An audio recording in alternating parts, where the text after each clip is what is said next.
আমরা মাঝে কয়েকটা ভিডিও আমরা করতাম, খুব আমার পেজেই দিতাম, কিছু মিথ নিয়ে আমরা আলোচনা করতাম। যেরকম আমরা আমরা আগে আলোচনা করেছি যে জল রোদে গরম করাটা কি খুব ভালো, রোদে গরম করে সেই জলে স্নান করানোটা কি খুব ভালো, চুল কাটলে কি চুল বাড়ে। সেরকমই আজকে আরেকটা মিথ, যে অনেকের মধ্যেই দেখবেন দাদু দিদা বাচ্চা হয়েছে, প্রথম বাচ্চা ডেলিভারি হয়ে বাড়িতে পৌঁছেছে, পৌঁছাতে না পৌঁছাতেই দাদু দিদা কাকি কাকু মাসি মেসো সবার একটা কমেন্ট, হ্যাঁ বাবার মতো দেখতে হয়েছে, মেয়ে তো খুব সুখী হবে। আবার কারোর কারোর দিক থেকে প্রশ্ন, যাদের ক্ষেত্রে ছেলে, মায়ের মতো দেখতে হয়েছে, এ তো একদম সাংঘাতিক হবে। সো এর কি কোনো আদৌ বেসিস আছে? Is there any basis, scientific basis of that? এই যে আমরা কথাটা প্রত্যেকটা অলমোস্ট প্রতি ঘরে ঘরে এই কথাটা অনেকে বলে যে বাবার মতো যদি মেয়েরা হয়, so they will be very happy in future, they will be very successful in future, and if the boys or ছেলেরা যদি মায়ের মতো হয় লাইক মম। হ্যাঁ, তো এটা কি আদৌ কোনো সায়েন্টিফিক বেসিস আছে? এই জিনিসটা ভাবতে গিয়ে, এই টপিকটা যখন আমার মাথায় এলো, তখন আমি নিজেও দেখছিলাম যে কিছু জেনেটিক্স, কিছু জিনিসপত্র আমি দেখছিলাম। সো দেখুন, দেখা বা looks, that depends upon the genetics. মা বাবা দুজনের থেকেই জিন আসছে, ফ্যামিলিয়াল জিন। এক্ষেত্রে দেখা ব্যাপারটা কি হয়, দুজনের জিনের মধ্যে যে জিনটা ডমিনেন্ট হবে, ডমিনেন্ট মানে আমি বাইরে যেটা প্রকাশ পাচ্ছে, সেটা হতে পারে মায়ের, সেটা হতে পারে বাবার।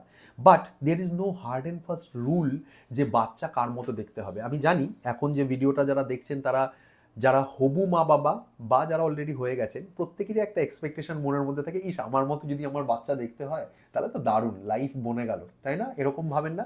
না, সেটা শেষ নয়।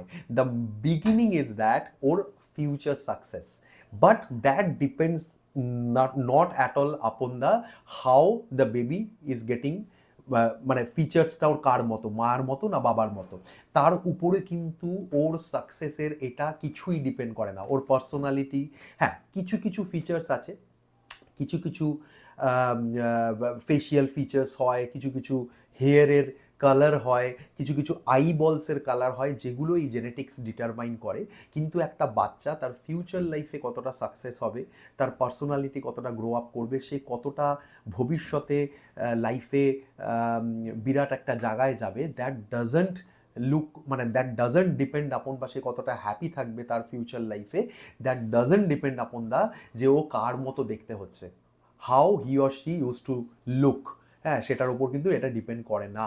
সো আজকে থেকে আশা করি এই মিথটা নিয়েও আপনাদের এই ভুল ধারণাটা চলে যাবে, এবং এখন থেকে দাদু দিদারা বা ঠাকুমা ঠাকুরদারা যেটাই হোক সেটাকেই খুব হ্যাপিলি অ্যাকসেপ্টেড হবে, এবং ওর আলটিমেট সাকসেসের জন্য যেগুলো করণীয়, কগনিটিভ ডেভেলপমেন্ট, কিভাবে কগনিশন বাড়ানো যায়, কিভাবে সোশ্যালাইজেশন বাড়ানো যায়, সেই দিকে বেশি ধ্যান। Not on the basis of that ও এর মতো দেখতে হয়েছে মানে ও তো এই জায়গাটা হবেই, this is not like that. হ্যাঁ, সো আশা করি এই ভিডিওটা আপনাদের ভালো লাগবে। একটু মজার ভিডিও আমি আজকে আলোচনা করলাম একটা, এরকম নতুন নতুন আরও ভিডিওস নিয়ে এবং বিভিন্ন এই মিথগুলো নিয়ে আমি আসতে থাকবো। সো দেখতে থাকুন আমার page doctor Sumanta Bhattacharya pet speak. Please আপনারা সাবস্ক্রাইব করুন, আপনারা সাবস্ক্রাইব করলে আমারও আরও ভালো লাগবে এরকম নতুন নতুন ভিডিও দিতে। So thank you so much, সবাই খুব ভালো থাকুন, সুস্থ থাকুন।